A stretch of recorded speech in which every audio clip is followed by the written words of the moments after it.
Welcome to Worthy Ones, the video series where I take all the current #1 issues that I read for the current comic book week and deem them worthy or not worthy. Yeah, guys, this is part 2 this week, so if you missed part 1, go back, watch part 1, and then you will have part 2 right here. I'm Mike Spider Slayer. Welcome back to Comic Book Corner 2.0. If you guys love daily comic book content and you love me helping you make decisions on what comic books to buy, guys, consider hitting that subscribe button, and of course, it's much appreciated. So before we dive into it, I just got to promote a Kickstarter that's getting ready to launch real soon by award-winning writer and producer Frank Zanka. This is called Lords of LA. This is issue 2.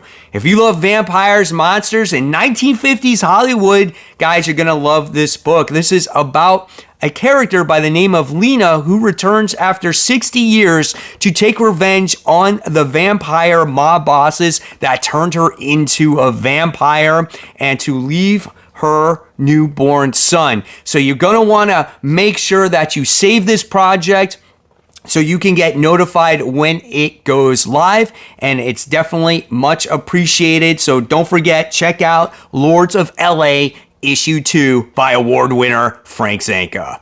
Technically, the 6th book we're going to be talking about today is Supergirl Special Issue 1. Now, I was on the fence about buying this book, but there was a lot of gorgeous variant covers. I wound up getting the Wheeljack cover, not the foil, and it's a beautiful cover. And I wasn't expecting anything super about this comic book at all. It's written by Marco Tamaki. So here you can expect kind of more of a, maybe like a drama from Supergirl here, especially when you read the synopsis of this comic book, okay? And for $6, you do get a lot of pages, but there's not a lot of meat to this story. And this is a story I felt like I read before with Supergirl, okay? If you ever read, I think the story was called Supergirl Being Super. We wound up getting to see a story of a younger Kara and going through the things that she went through as a younger individual. Well, you kind of get to witness that here, and she kind of has an identity crisis here. So if you're looking for any type of action or anything like this in this comic book, don't expect that. She's kind of depressed. She doesn't know where she fits in. She feels like she's being left behind from all the super family and Power Girl herself. The artwork in the comic was actually, you know, it was okay. It was fine. There were some decent facial expressions in here, but this is a very lighthearted comic. This is nothing too dark at all. It's just something that if you haven't read before, you're going to get a little bit more character growth, I guess, or maybe I should say character moments from maybe a character you haven't read all that much before.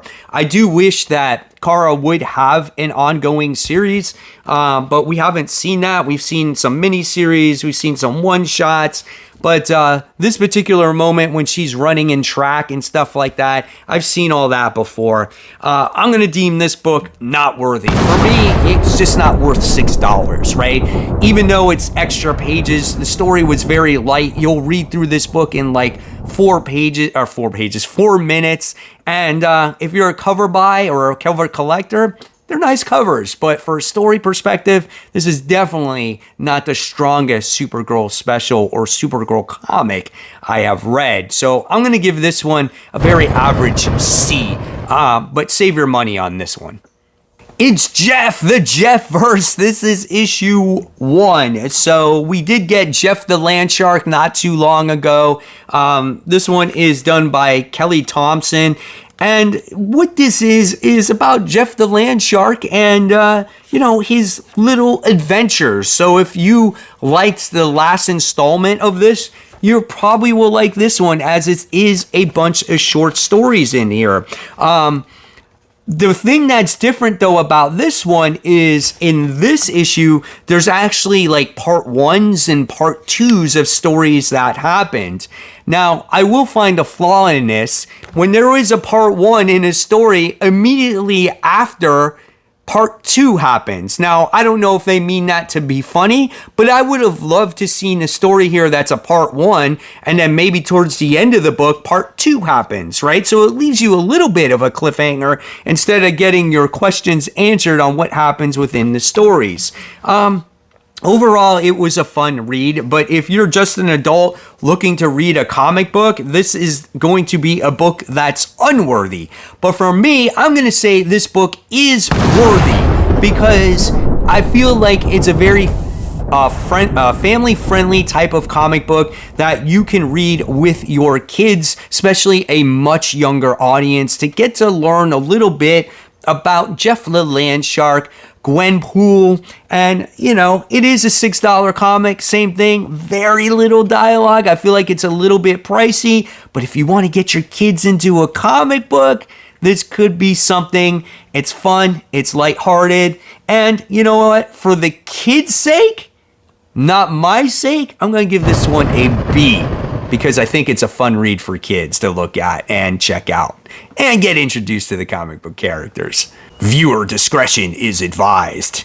Red Light, issue 1 of 4, done by Sarah Cho and Priscilla Pietris. I don't know if I say that name right. The artwork in this book is actually pretty good. There's a lot of sexual parts that happen or sexual things that happen in this comic, so I can't really show you all that stuff, but the artwork looks really good in this comic book, and this does give you like a Blade Runner or heavy metal type of vibe when you read it. Pretty interesting comic book. Okay, now I think this one is going to go a little bit under the radar because sometimes when people see books like this, they tend to shy away from it. But this does present a very interesting story. We have a character who is titled The Mister, who's like this pimp-like character who runs this business for, obviously to pleasure people. And there's these different versions of being pleasured, right? There's this is well into the future. So there's projection, AI, there's obviously androids, and then there is this one android that was most recently got created by the name of Lacey, who has empathy. So when she goes to the client, she actually feels for them, right? She's like a real person. And so these high-end robots basically go to VIP customers. So we get to see this character obviously interact with the customer, right? And after you see this first scene, you wind up getting to see how real she actually is and how she actually cares about people around her. She winds up getting injured in a with a client who is just very rough on the android, and she actually has empathy for the person that fixes her and things like that, and feels his gentle touch. And she is celebrating her birthday, and the person that actually created her, the one that's in charge, actually likes to hook up with her once a week because she reminds him of his wife that passed away. So you wind up getting to see, again, a lot of erotic scenes in this comic, but it does present an interesting story because she comes across a child that is kind of locked away in this world, and she feels bad for her. So her next objective here is to go into the outside world because Lacey, our main character, has never been in the outside world, and she wants to see it. She's only seen it in the Mister's, room, but she's never been outside. She's been locked in her room, you can say cell, and it just presents a very interesting plot here on what's to come when it comes to Lacey and exploring this outside world. So I'm going to deem this book worthy. Very, very interesting plot. Yes, it does have sex and stuff like that, but it's just much more than that. A very interesting concept for a story. I'm going to give this one a solid B. Looking forward to the second issue. Batman, Catwoman, the Gotham War, Scorched Earth, issue 1, the conclusion to the whole Gotham War storyline. Okay, So the concept of this story in the beginning didn't really bother me all that much. It wasn't the best story, like steal from the rich and, and things like that. And then you got the Bat family who kind of betrays Batman going with Catwoman's plan. Like, I understand why people were upset with it. And then it just got worse, though, man. Like, Jason Todd winds up getting affected by some kind of toxin that Batman put in him to where he's affected whenever he wants to go into battle or adrenaline rises. And it's kind of like, well, where are we going to go with that now that he has that in his system permanently? Does he permanently deal with it? Is it like a disability for him? I don't know. And then you wind up getting the whole thing with this Vandal Savage and his daughter collecting these meteorites so they can live, forever. Like, Vandal Savage already did live forever, but he feels like his powers are wearing off, so he has to reunite all these meteorites. Lame, So I was like, okay, so how is this whole thing going to end? Well, you wind up giving the whole call here of Vandal Savage going, do you guys want to live immortal? We'll make sure you gather all these pieces and you're going to do this and that. And then all of a sudden you see all the bad guys working for a bigger bad guy, just like they always have before. And you wind up seeing the Bat family trying to stop them. The biggest thing that I found kind of funny in this comic book was like, there's like fear toxin and Joker toxin being mixed together. And some of the Bat family is wearing masks. And then I think like Tim Drake is not wearing a mask in this comic book while that toxin is like flying around. And he doesn't get affected in it like whatsoever. Like, so here's all the toxin, right? And everybody else is wearing masks. They physically are putting on their masks. And you can see that the cops are being affected by this toxin right away. But not Tim Drake. Supposedly, he holds his breath and talks at the same time. He doesn't have a mask. Like, look at that. You get to see that right there. And he's fine throughout the whole battle, and he stops everything that's going on. Okay, whatever. I mean, it's comics, right? There's going to be things, but it's just kind of dumb. The next thing that you see, though, is that these little meteorites are like homing devices for a giant meteor that's coming. It's like an Armageddon event, right? Like the whole world is going to blow up and die, right? And there's no way to stop this thing. The Justice League is not to be found. Superman's not to be found. All the greatest and strongest superheroes can't be found. But there's one person that can do it. That's Jason Todd. And Jason Todd takes the little Batwing and he freaking slams it into the asteroid, and it breaks apart in many pieces, and Gotham is spared, except the main meteor, and then it expels its energy. You don't know where Vandal Savage happens. You don't know what happens to Catwoman. They're supposedly dead. Oh yeah, Jason Todd, who slams the Batwing into the asteroid?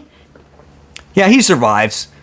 Like, how is he not scared to go to that asteroid, right? Especially when he was just most recently affected by Batman's little spell there. Come on, man. This book was just all over the place.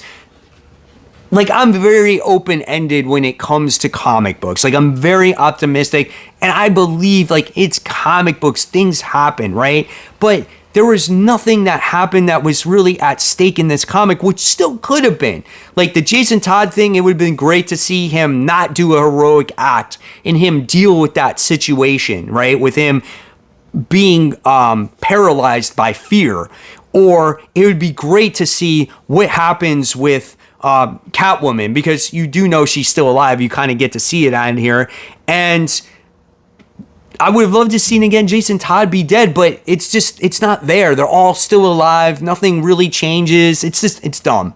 It's a stupid way to end a comic book. And then Batman, at the end of the day, he winds up going, I'm no longer part of the Bat family. I can't do this. Dick, you're the one that's in charge now. And he drives away. That's it. Instead of grading this overall comic, I'm just going to grade the event. And the event as a whole is the worst, I think, Batman event that I have read. So this book is unworthy. By far, it's very unworthy. Obviously, if you're a Batman fan and you read this event and you invested your time and money in this event, you're going to read it. You're going to want to pick it up. And if you're just a fan of the character, you read all Batman, right? So I understand if you're going to pick this book up. And as a grade, you can't grade this. Like, it's bad.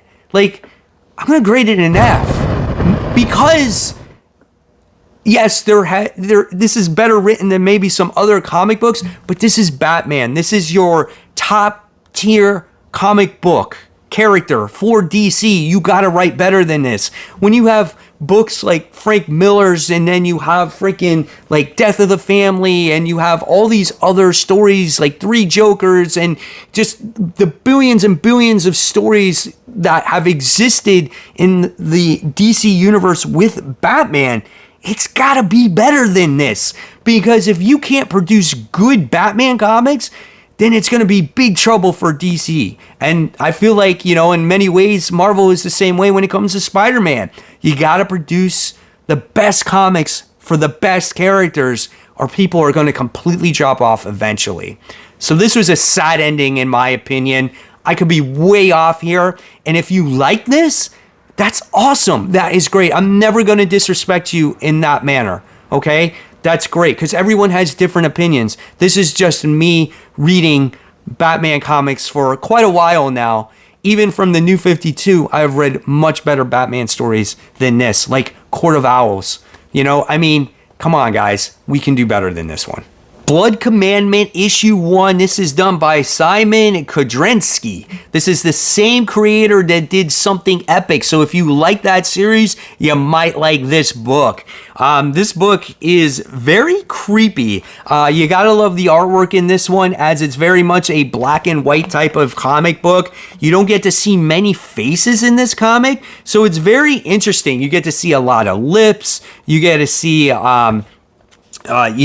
a lot of eyes, so a lot of facial expressions, so you can really get into the depth and the emotion of the character on what they're going through. I mean, shoot, when you see a vein in this comic book from a particular character, where is that vein? Where is it? Right here. In this panel right there, you're kind of like, oh, I know where we're going. There's going to be a vampire in this comic book somewhere, right? So the artwork in this book was really good. It was really creepy. For some reason, when you read it, it keeps you on the edge of your seat, okay? And I really like that. But what this comic is about a father and a son. And the son's name is Will. And the son is kept in this forest, in this woods, right? For a particular reason. And in the beginning of this comic book, you really don't know what that reason is. And the kid is like asking questions. I think he's like 14 years old. And he's just like, why are we kept here? Why can't I ever go out? Why can't I be on social media? And his dad goes, when you're older, I'll let you know, I'll tell you, I'll fill you in, but right now you're just a little too young. We just know that our main character is mourning his wife, and she's been dead for a couple of years. Now, once you read this comic book, you'll put 2 and 2 together, and you'll probably figure out why the wife is actually dead. But the struggle that this father goes through in raising his son in the situation that he's in is absolutely brilliant, and I really liked it. And by the time you wind up getting to the end of this comic book, you're going to want to read the second issue, and you understand everything that the father is going through and his struggles, and it's really gory too. So I'm going to deem this book worthy. This one is absolutely awesome. I can't wait for the second issue. This is a must read, and for me, I was on the edge of my seat on this one. I very much still felt like I was on Halloween. I wish I did read this on Halloween night. It was like the day after, and I gotta give this book an A+.